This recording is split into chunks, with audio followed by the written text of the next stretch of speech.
Welcome back to the show, Marissa. I'm so excited to have you here. So I know you've been on the show in the past, but for those who maybe haven't caught that episode yet or need a refresher, let's start off by having us tell us who you are and what you do in the events industry.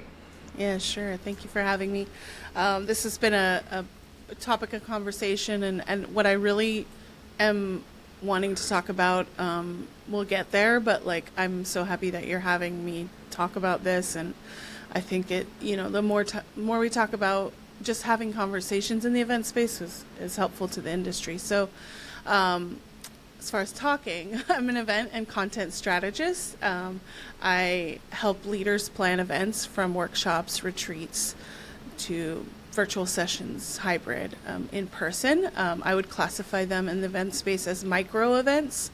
So it could be a half day, it could be a 2-hour workshop, but it's not just one time, right? We're kind of like thinking about how your events fit into your whole strategy from a holistic standpoint, and you need someone that can manage many different aspects of that. So that's me, but I also really help a lot of businesses get clear on what their business is from, make sure that their business feels good to them and it aligns with their beliefs. So that's really kind of how I've navigated the events world, because you can go into different niches, and I'm happy to be that person. So yeah, thank you for having me. Amazing. Yeah, I'm excited to have you back. And I know that today we're going to be talking about kind of I'm not going to call it a trend, but like the shift in the industry that I think we're feeling from planners and attendees around alcohol at events. And I think that it's definitely been something that's in the conversation, definitely when people were looking at, 2024 trends, 2025 trends, definitely something that planners needed to be aware of. So why is this, and full disclosure, I am someone who consumes alcohol, but I also love to see options at events, because for myself, even though I do consume alcohol, sometimes I don't want an alcoholic beverage. Sometimes I'm driving and I don't want to have an alcoholic beverage. And so it is nice that there's now these options beyond just soda water. Right. Everyone knows I can drink a lot of Diet Coke, but like even after a certain time, I'm like, okay, I need to mix it up a little bit, right? So why is it, why is it that you're so excited about this conversation and what we're seeing in the industry right now?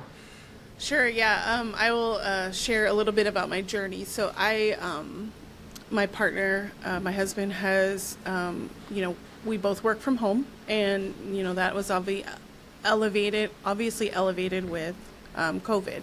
And I think that's happened with a lot of people.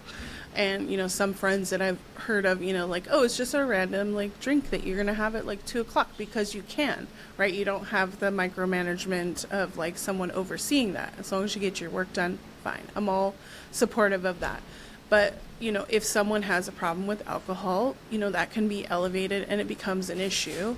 So just in general, me being more mindful of my consumption, I decided, he was going to stop. And then like a month later, I stopped.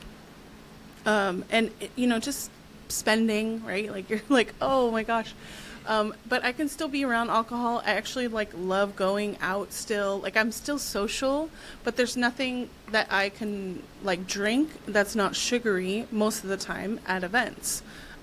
Here, you want a soda? Here's a Sprite, or here's a water. Like that's not exciting. Doesn't make me feel included. It's kind of like, okay. And you run the risk of having too many options and then spending so much time. But I feel like there are some people that just want to go to events, but it's always centered around, let's go grab a drink, or let's, and they might have an issue. Like I can be around it, but some people cannot. And they're not going to be the loudest person in the room to say, hey, I have a problem with alcohol and I don't want to show up to your event. Right? Because it's like, oh, you're going to party and then have a happy hour, right? Or open bar, like, cool.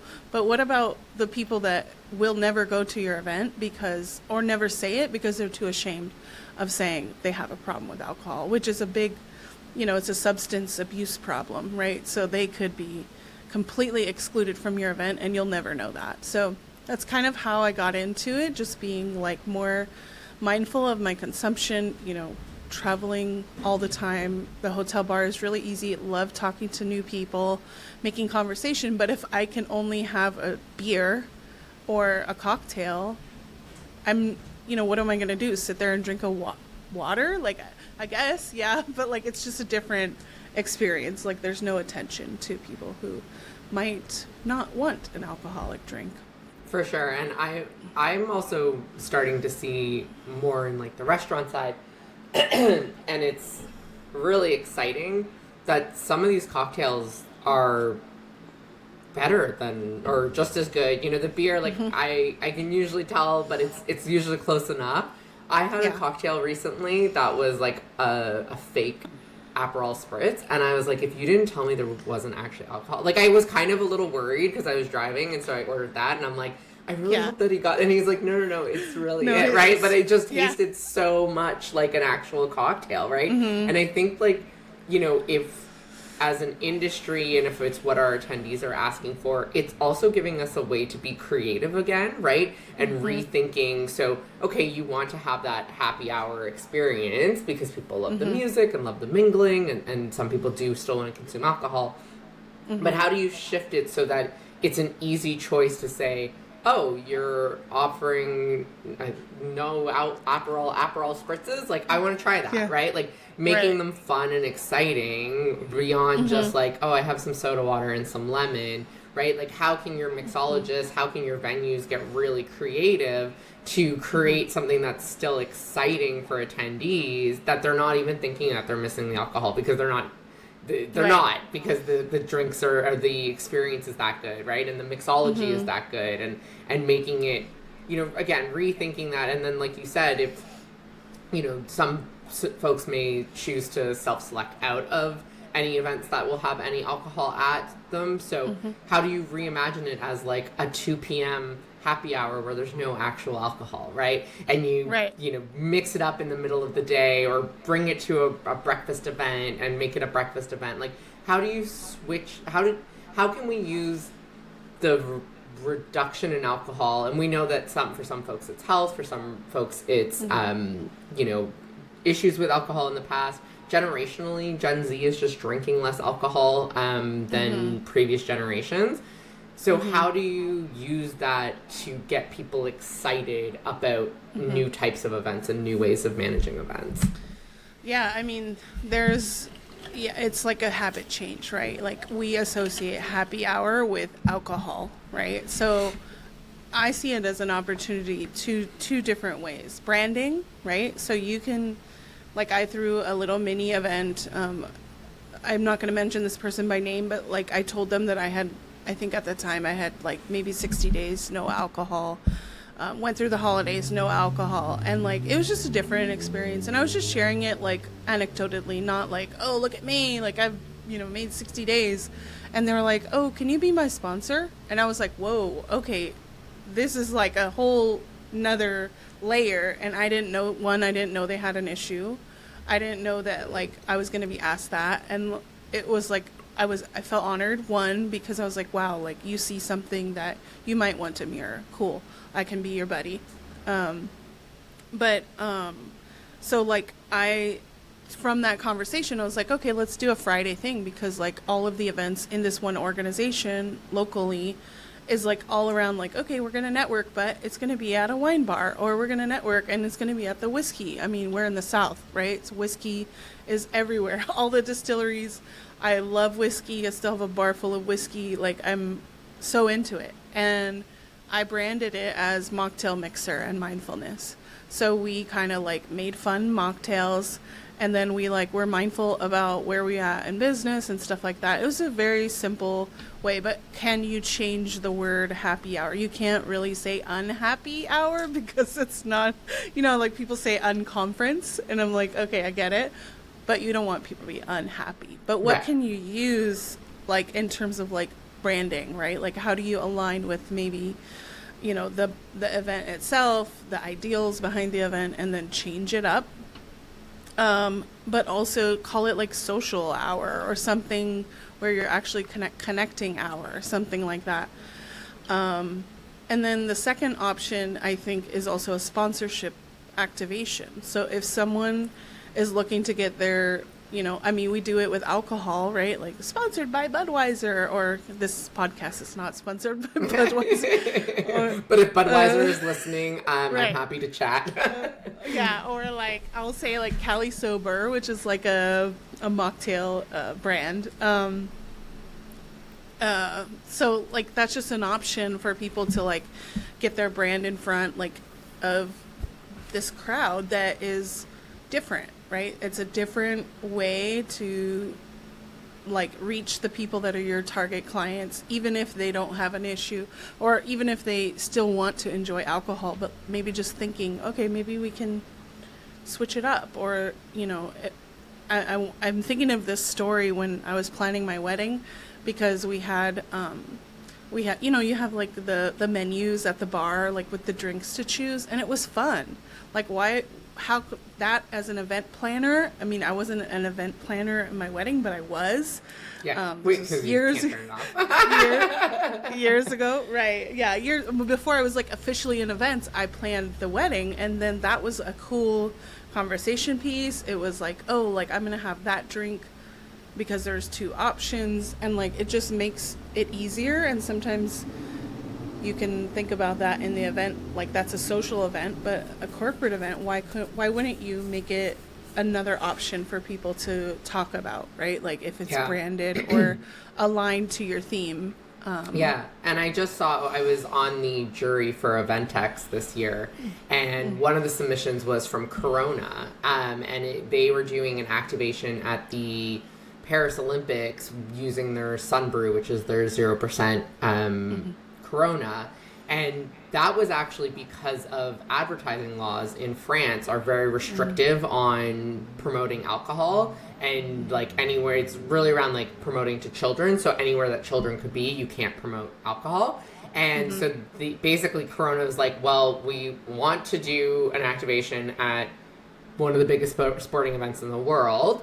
We have to work within these laws, so what do we do? And they created, honestly, you wouldn't have known that it wasn't actually alcohol, that it was all their Sunbrew, and they got a little cheeky with it, and they created this beautiful activation. And like it stands out in my mind because to me, like, yes, I know that Corona's had this Sunbrew for a couple years now. It's very popular, but they're known as the beer of summer, right? You know, that beer of summer, the lime. And so they're like, okay, we want to create that same experience and feeling of summertime, but promoting this option of you can still have all of these great beach moments and relaxing and kicking back while using a 0% option.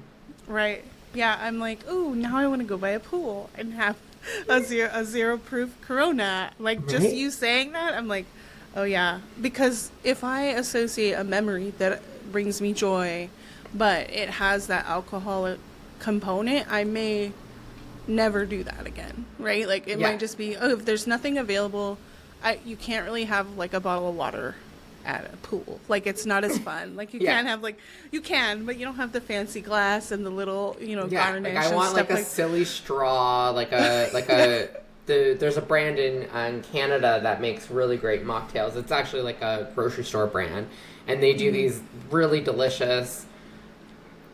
I don't even know what they're made out of like beet juice and stuff, and then I put a maraschino cherry in it and a fun straw, and I'm like, oh, I've got myself a cocktail, right? Because for me that was being mindful of like, yes, I love to have a cocktail outside, but I can't drink cocktails all day outside if I want to still do other things that day, right? So these are like perfect, and I put a splash of orange juice, really kick it up a notch, right?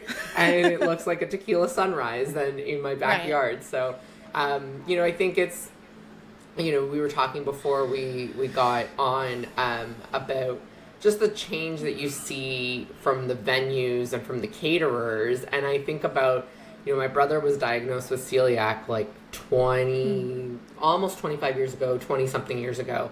And at the time, like, no one knew what we were talking about. Like, no Right. one knew what we were talking about. We'd go, and they'd think we're saying, like, sugar. They think that, like, we would travel, like, as a family, and literally plan our travel around places my brother could eat, like, anything. Or we'd go on a cruise because we knew that they could accommodate him.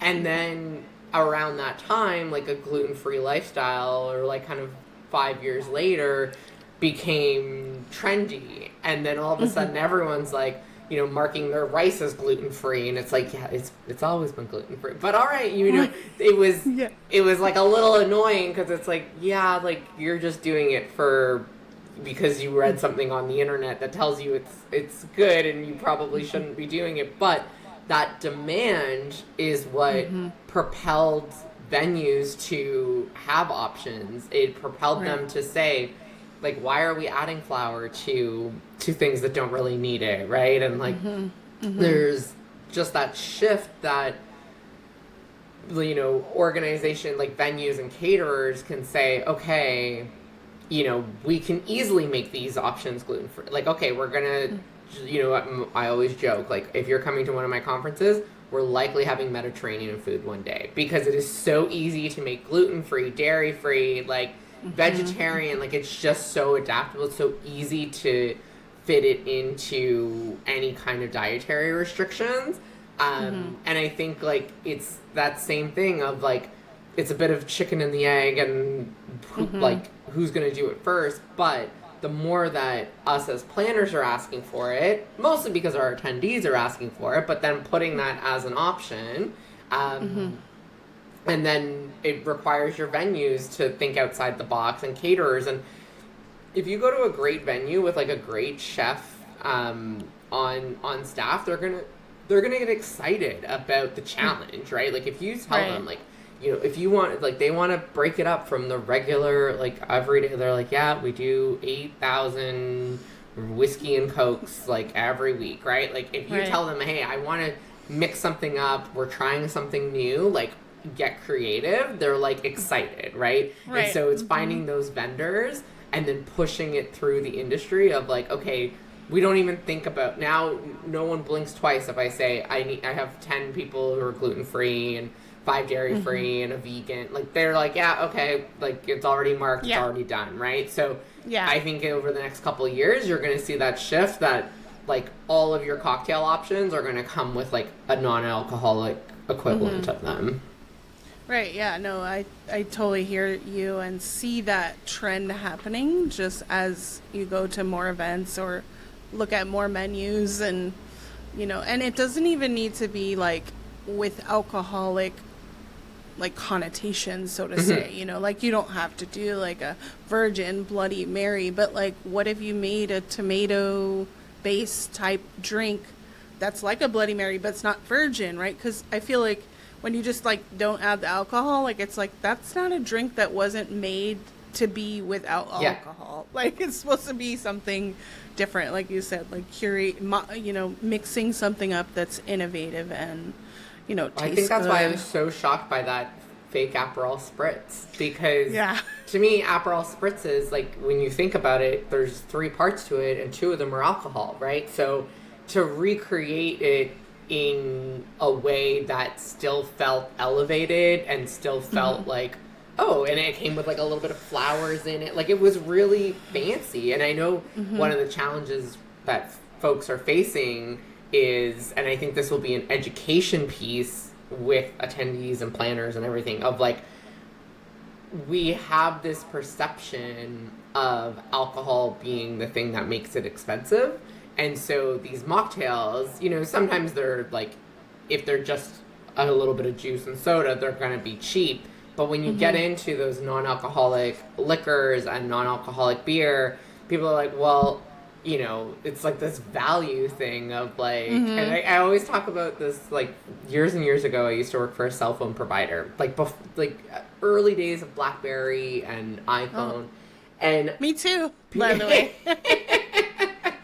Did you do collections? Because that was me. Yeah, I didn't do collections, but I did customer service. So So it's just as tricky. And there was this thing in the industry that people would complain that when they needed to pay for a new phone, because they're like, well, this phone was free. This phone doesn't cost anything. And we, the industry hurt itself by making phones seem really valueless and like really cheap when they weren't. It was that you were paying for it on the back end of your contracts and being locked in, right? And so it's this like perception of value, and I think that that's a challenge with like the non-alcoholic cocktails and non-alcoholic options of like, okay, this cocktail costs $18, but the non-alcoholic version costs $16, right? So, or maybe costs sometimes the same or more. And so you're like, well, it's an education around the value. Like, why does it cost that much when there isn't any alcohol in it? And shifting that perception, because if you're doing like a cash bar, for example, and someone who may choose non-alcoholic but may choose alcohol, they might say, well, it's the same price, so why am I gonna, like, I'll just have I'll have the real wine, quote unquote, the real wine, right? Like, and I've definitely been there too, like when I want, like, okay, I've been at an event, I've had a couple drinks, but I need to start planning my exit. I'll have one just to like have something in my hand, and then I'm like, oh, but I just paid $14 for this. But, like, I got, like, an alcoholic one for, like, 16, you know? And it's like, oh, that's so weird. It's just another conversation that has to be had around the value we put on that. And, like, what is that? What is the return on that? Like, are we doing it just because that's how everyone's done it? When we're always talking about, let's reimagine events. Let's reimagine how we show up in spaces. And, like, why is this one part of an event not changing? You know, like you know, have the conversation. And there are people that are like, no, we're having alcohol. But there's people that will never speak up and say, I don't drink. Or, you know, you have women that are maybe, you know, expecting a child and they're not ready to share it with everyone, right? But they're like, oh, now they're peer pressured into like, do I go to this event? Do I say anything? Who do I tell? You know, like there's so many things that we almost as planners and just people in the business world need to almost not make hard assumptions, but assume that there might be someone in a scenario where, you know, they're going to want to be social but not be excluded. Yeah, for sure. For sure. And I think it's going back to like reimagining events, and thinking of ways that we can still have that networking, still have the fun that maybe looks different than what we're used to. And like you said, like, people are expecting that when it comes to main stage and other aspects of the event.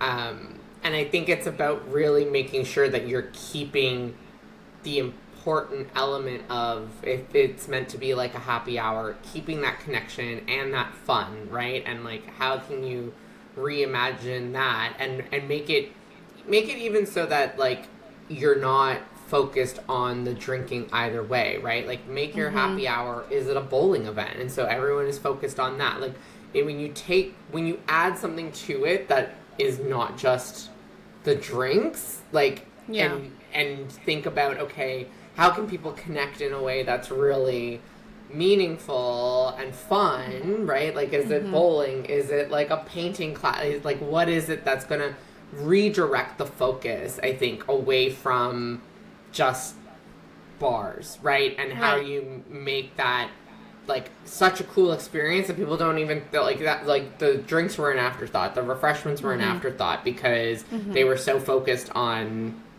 you know, the activity, the activation. Well, and that, I mean, that if you mentioned bars there, like if you go to a bar and like the bartender sucks and the music sucks and there's nothing to do, there's no darts, there's no shuffleboard, there's nothing, like, you're gonna leave. So why is that? You know, it's just like alcohol, you know, we can get it at another bar, we can go somewhere else, but why not create the experience where they want to come back? You have a bartender that's engaging. Like, I'll go to a bar that might have expensive drinks, but the bartender's really like conversational and like fun to talk to, and they have great they have great energy, right? I'm gonna go there, and it might be a dive bar versus like some fancy space because the bartender just doesn't have great energy, right? And like, even if they're offering free drinks, like I don't care. It's about the experience, right? Yeah. So yeah, well, and I think it's just challenging ourselves to not just do it because we always did it and did it last Right. year. And if you choose to keep, a traditional style happy hour, like it doesn't mean that your event is bad or that you're a bad planner or anything like that. It's just like, instead of just doing it automatically by reflex, like, really sit and think, okay, we're planning out this event. How do we want it to feel? What journey do we want attendees to go on? And if you're mindfully choosing that type of event, then you're doing it right. If you're just doing it because you're like, well, it's, we always end day 2 with a cocktail hour. It's like, all right, well, why? right. Is really the consideration there. So for sure. Yeah. I'm excited to see what people do.